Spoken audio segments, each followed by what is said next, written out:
Colonel Jackson, it is an honor to meet you. Your unit? I have read about it since I was a second lieutenant. I am not sure I am worthy of such words, General. She was just fixing her van until a general saw the tattoo and saluted. Colonel Evelyn Jackson thought she was invisible to history, her decorated service erased by decades of systematic cover-ups. Armed only with a faded tattoo and unshakable pride, she faced down military police who treated her like a threat. But when the highest-ranking general in the U.S. Army recognized that ink on her weathered arm, everything changed.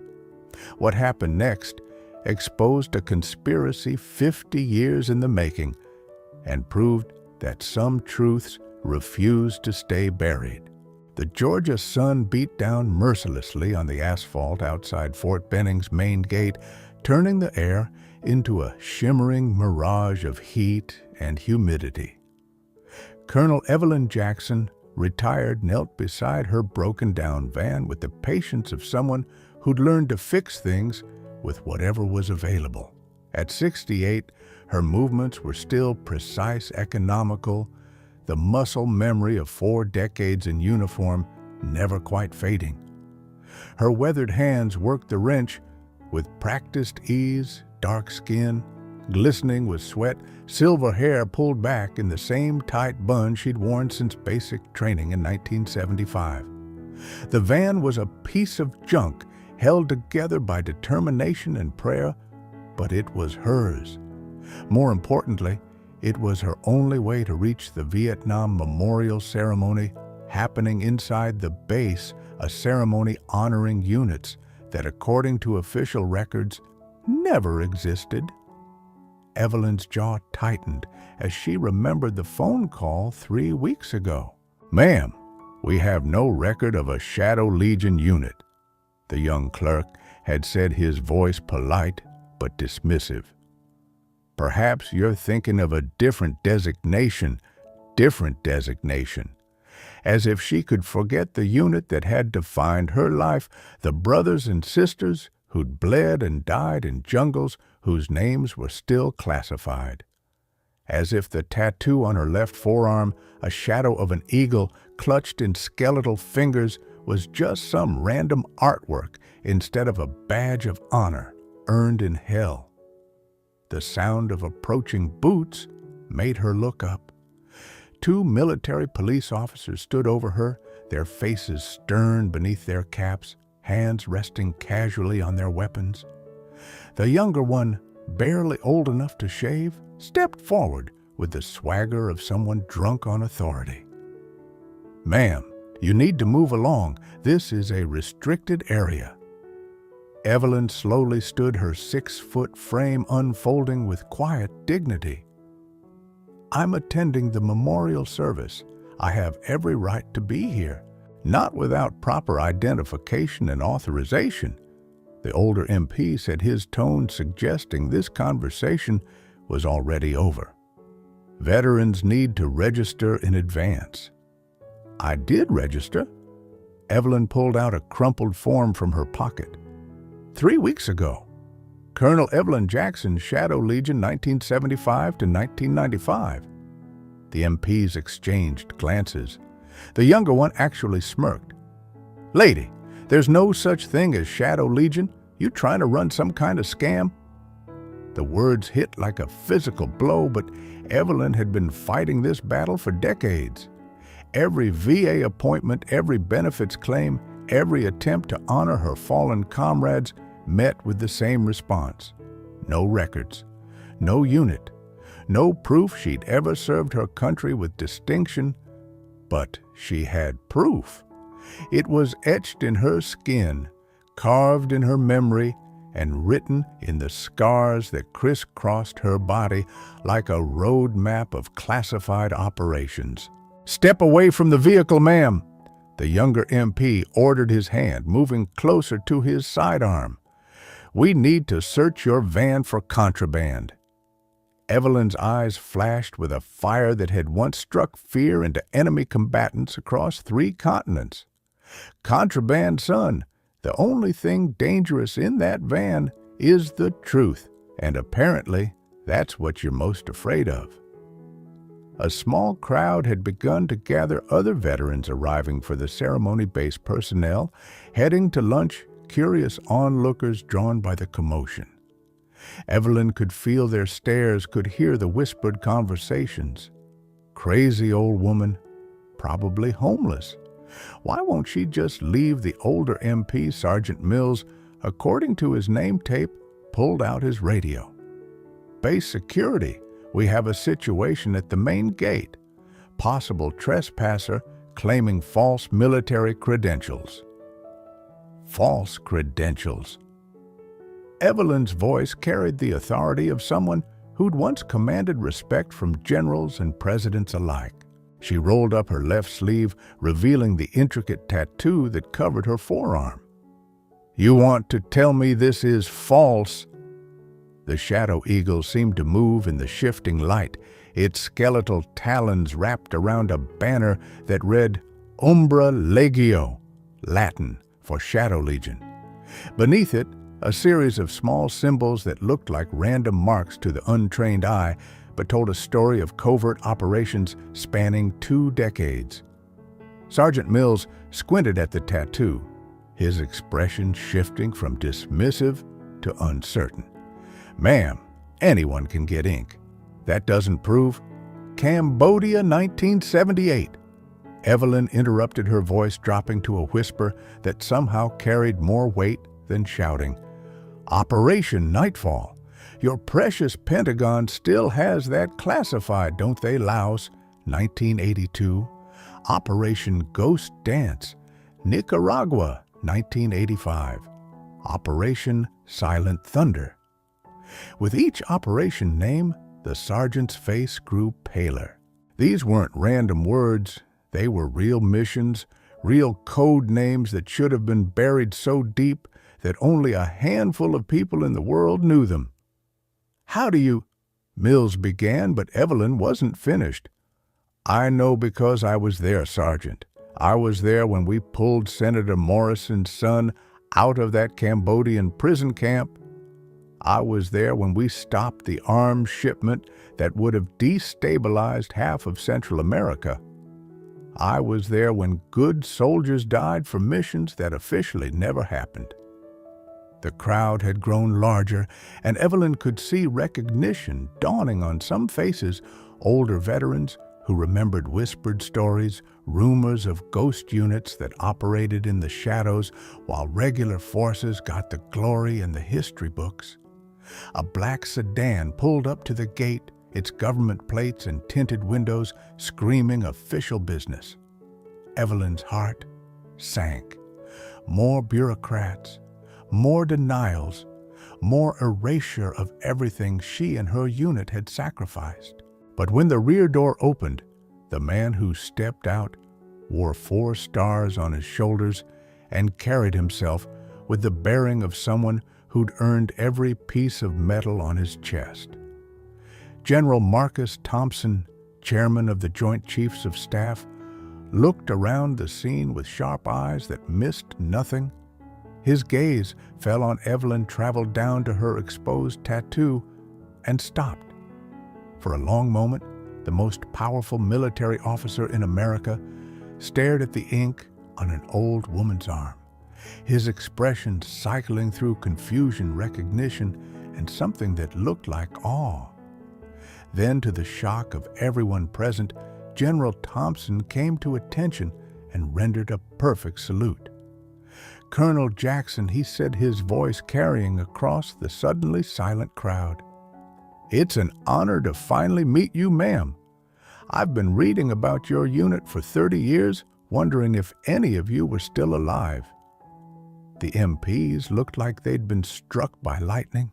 The crowd murmured in amazement, and Evelyn Jackson, for the first time in decades, felt the weight of official recognition settle on her shoulders like the uniform she'd never stopped wearing in her heart.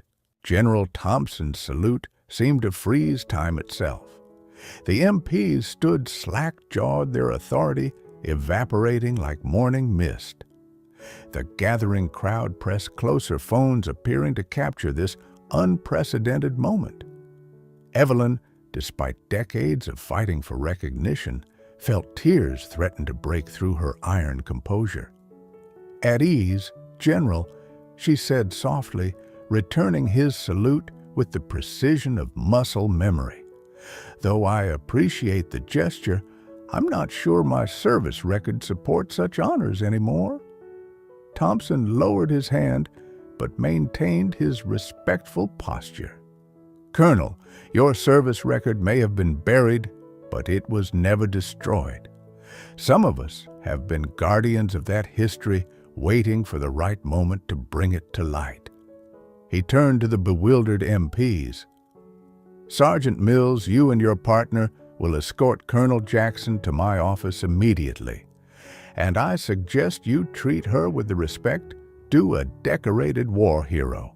"Sir, but our protocols," Mills began. "Your protocols just changed," Thompson said, his voice carrying the weight of absolute authority. "This woman has more combat decorations than most generals. She's earned the right to walk through any gate on any base in this country." As they walked toward the base, Thompson explained what Evelyn had never dared hope to hear. In 1995, when the Cold War officially ended, a small group of senior officers began compiling the real history of covert operations. Your unit, the Shadow Legion, was at the top of that list. "But the records," Evelyn started, "were classified beyond top secret and buried in archives that officially don't exist," Thompson finished. "The racial politics of the time made it easier to erase your accomplishments than to acknowledge them. An all-black special operations unit conducting successful missions while integrated units struggled. It didn't fit the narrative they wanted to tell.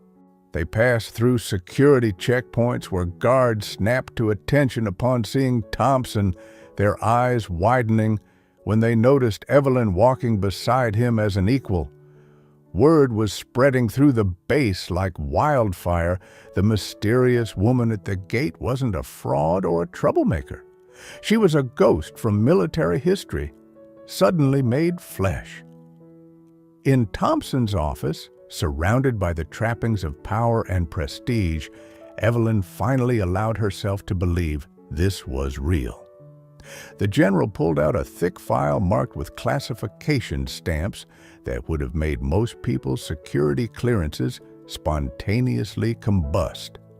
"Operation Nightfall," he said, opening to a page filled with her younger self's face and commendations written in language that made her sound like a superhero.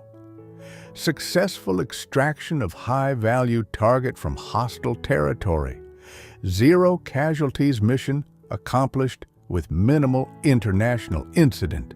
Page after page revealed the truth that had been hidden for decades. The Shadow Legion hadn't just existed, they'd been one of the most successful special operations units in military history. 12 major operations, 47 minor missions, a success rate that made Navy SEALs look like amateurs. "Why now?" Evelyn asked, her voice thick with emotion. "Why are you showing me this now?" Thompson leaned back in his chair, suddenly looking older than his years. "Because times are changing, Colonel.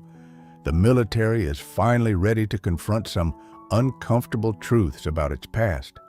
And because—" He paused, choosing his words carefully.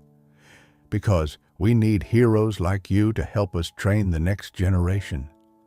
I'm 68 years old, General. My fighting days are behind me. Your fighting days, maybe, but your teaching days could just be beginning." Over the next hour, Thompson outlined a proposal that took Evelyn's breath away. The Pentagon was establishing a new training program for Special Operations Forces, one that emphasized the psychological and strategic aspects of covert warfare. They wanted her to help design the curriculum to share the lessons learned in jungles and deserts whose names were still classified.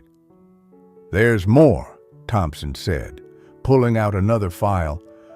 "We've located 7 other members of your unit who are still alive. They're scattered across the country, most of them fighting the same battles you've been fighting, trying to prove they served, trying to get the benefits they earned, trying to honor the memory of their fallen comrades." The names on the list hit Evelyn like physical blows. Marcus "Ghost" Williams, the sniper who could thread a needle at 800 yards. Sarah Phoenix Rodriguez, the demolitions expert who could make a bomb out of household cleaners. James "Whisper" Johnson, the communication specialist who spoke 7 languages and could hack any system. "They're all alive," she whispered, "all alive and all invited to tomorrow's ceremony. The real ceremony, Colonel, the one where the Shadow Legion finally gets the recognition it deserves." As they talked, Thompson's aide brought in a steady stream of visitors, reporters who'd been briefed on the story, historians eager to fill in gaps in the official record, and most importantly, other veterans who'd heard whispers of the Shadow Legion and wanted to meet the woman who'd become its living symbol. By evening, Evelyn Jackson was no longer an invisible veteran fighting for recognition. She was the center of a story that would reshape how America understood its military history, and the beginning of a reckoning that was 50 years overdue. The euphoria of recognition lasted exactly 18 hours. Evelyn woke in the base guest quarters to find General Thompson pacing outside her door, his face grim with the kind of expression that preceded bad news. "Colonel, we have a problem," he said without preamble. "Someone leaked the story to the press before we were ready. The Pentagon is in full damage control mode, and there are forces trying to shut this down before it goes any further." The morning news was brutal. Conservative pundits questioned the timing, suggesting the Shadow Legion story was manufactured to support woke military policies.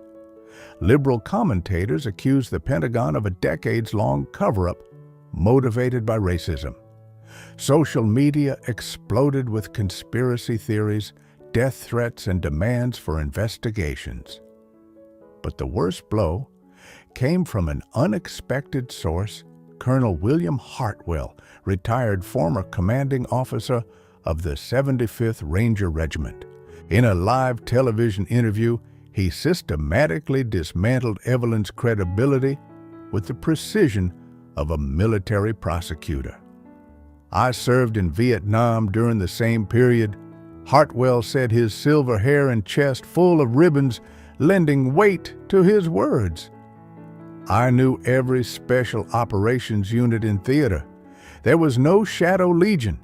This woman is either delusional or running an elaborate fraud." The interviewer pressed him, but General Thompson confirmed her service record. "General Thompson is a good soldier, but he's been misled by fabricated documents. The real tragedy here is that legitimate veterans are being dishonored by this fantasy." Evelyn watched the interview in Thompson's office, feeling decades of progress crumble in real time. Her phone buzzed constantly with calls from reporters, relatives she hadn't spoken to in years, and veterans organizations demanding explanations. "He's lying," she said quietly. "Hartwell knows exactly who we were. His unit provided cover for 3 of our operations." Thompson nodded grimly. "I know, but he's not the only one. We're getting pushback from multiple sources, people who were there, who know the truth but are choosing to deny it." The reason became clear when Thompson's aide brought in a classified briefing that made Evelyn's blood run cold. The Shadow Legion hadn't just been erased from history. They'd been actively discredited by a network of officers who'd built their careers on taking credit for the unit's accomplishments. Operation Nightfall, the mission that had made Evelyn's reputation officially credited to Hartwell's Rangers. Operation Ghost Dance, a CIA operation with no military involvement. Operation Silent Thunder never happened at all according to the official record. They didn't just bury us, Evelyn realized. They stole our victories and gave them to white units. The conspiracy ran deeper than simple racism. Several of the officers now denying the Shadow Legion's existence had received promotions, decorations, and lucrative post-retirement positions based on missions they'd never actually conducted. Admitting the truth would destroy careers, invalidate awards, and potentially result in criminal charges for fraud. By noon, the Pentagon had issued a statement distancing itself from Thompson's earlier comments. General Thompson spoke prematurely about ongoing historical research. The Department of Defense cannot confirm the existence of any unit designated as Shadow Legion. Thompson was summoned to an emergency meeting with the Secretary of Defense. When he returned, his face was ashen. "They're transferring me to a desk job at the Pentagon, effective immediately, and they're canceling tomorrow's ceremony." "What about the other survivors?" Evelyn asked. "3 of them have already been contacted by military investigators. They're being told that any claims about Shadow Legion service could result in charges of stolen valor.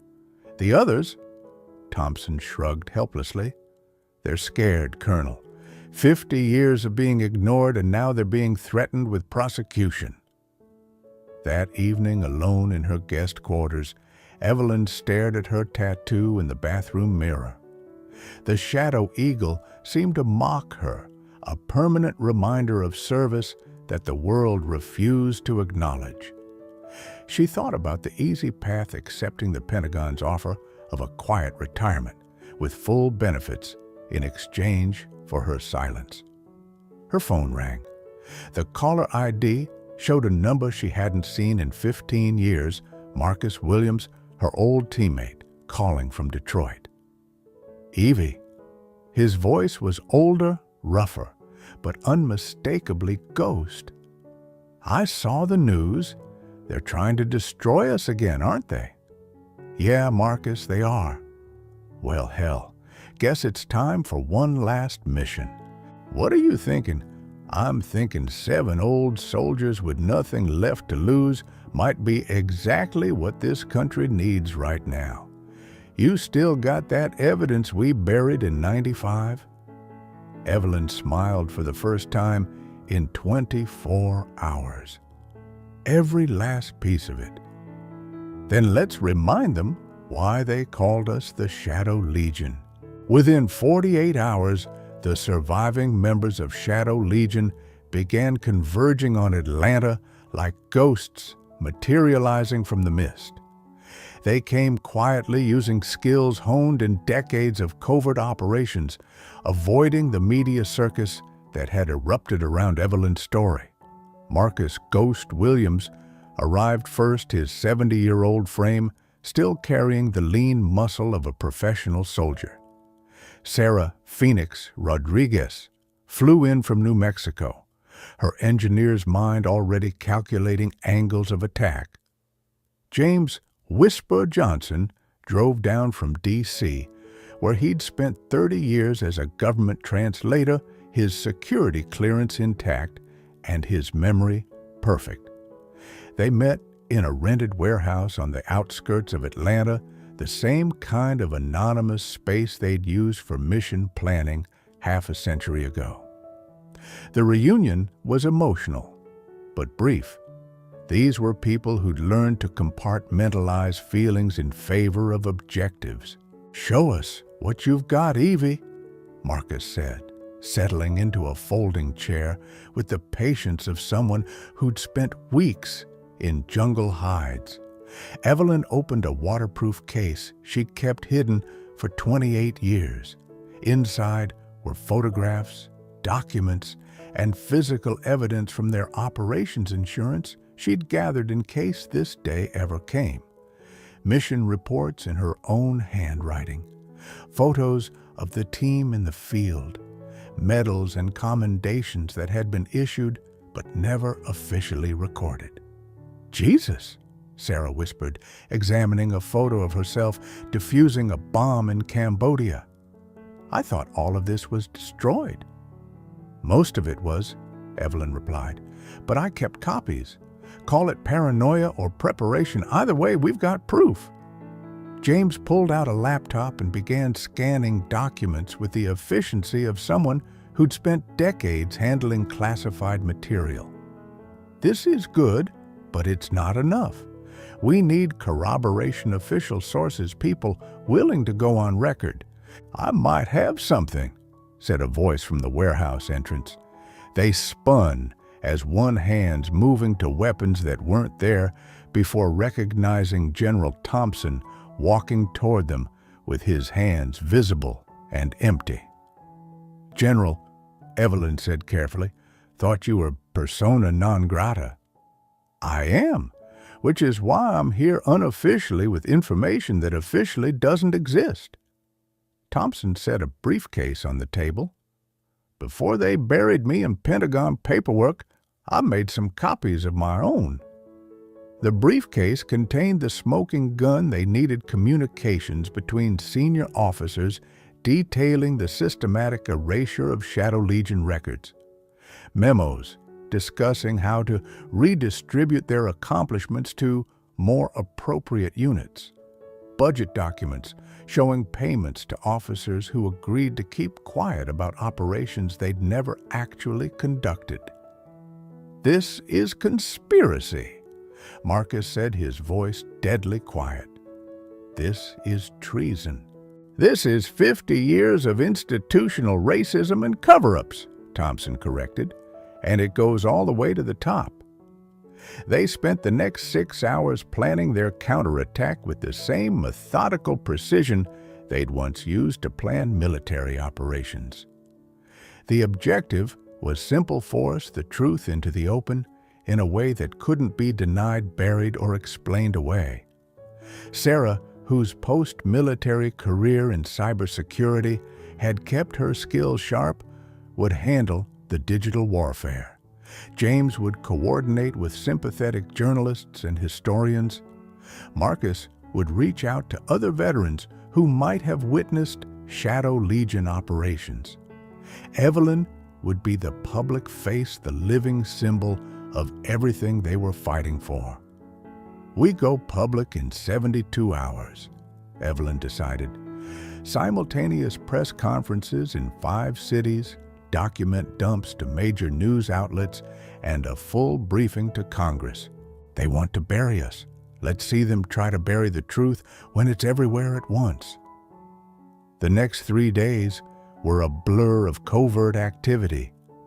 Sarah infiltrated Pentagon databases not to steal classified information, but to document the systematic alteration of historical records. James contacted reporters who'd been investigating military cover-ups for years, providing them with leads and sources. Marcus reached out through veterans networks, finding witnesses who'd been silenced by threats and intimidation. The breakthrough came when James discovered that Colonel Hartwell, the man who'd publicly denied their existence, had received a Silver Star for Operation Nightfall, the same mission where Evelyn had actually led the rescue operation. The citation was detailed enough to prove that Hartwell had been nowhere near the action, but had somehow received credit for its success. "Got him," James said, printing out the documents. "This is fraud, plain and simple. Military decorations obtained under false pretenses."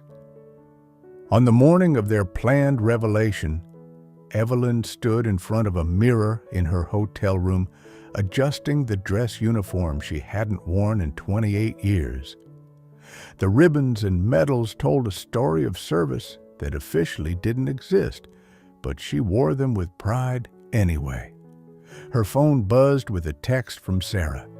"Pentagon systems are locked down tight, but I got everything we need. They know something's coming."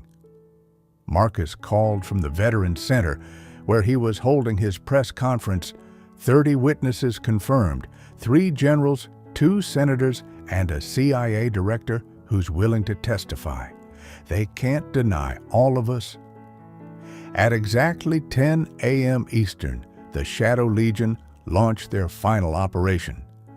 Press conferences in Atlanta, Detroit, Los Angeles, Washington, D.C., and New York simultaneously revealed the truth that had been buried for half a century.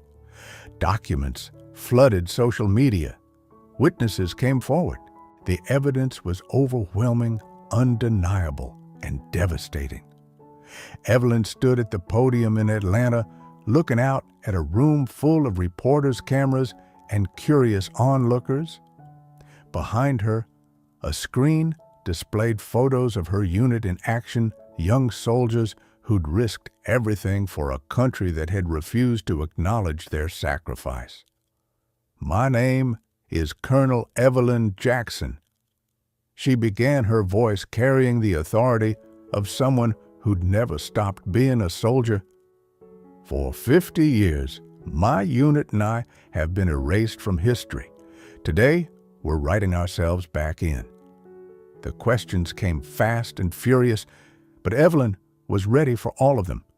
She had the documents, the witnesses, and most importantly, the unshakable truth of someone who'd lived every moment of the story she was telling. By evening, the Shadow Legion was trending worldwide, and the Pentagon was scrambling to respond to a crisis that threatened to expose decades of institutional corruption.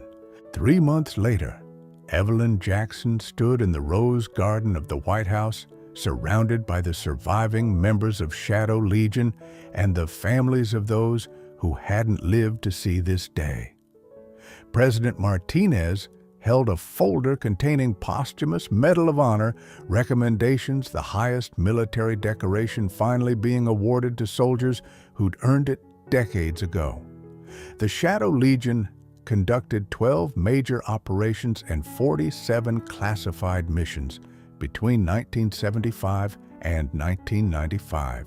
The president announced to the assembled crowd and television cameras, their success rate was unprecedented, their sacrifice immeasurable, and their erasure from history was a grave injustice that we correct today. The ceremony was everything Evelyn had dreamed of and more. Each surviving member received the recognition they'd been denied. Their service records officially restored, their benefits backdated to when they should have begun. More importantly, the truth was now part of the permanent record, impossible to deny or bury again.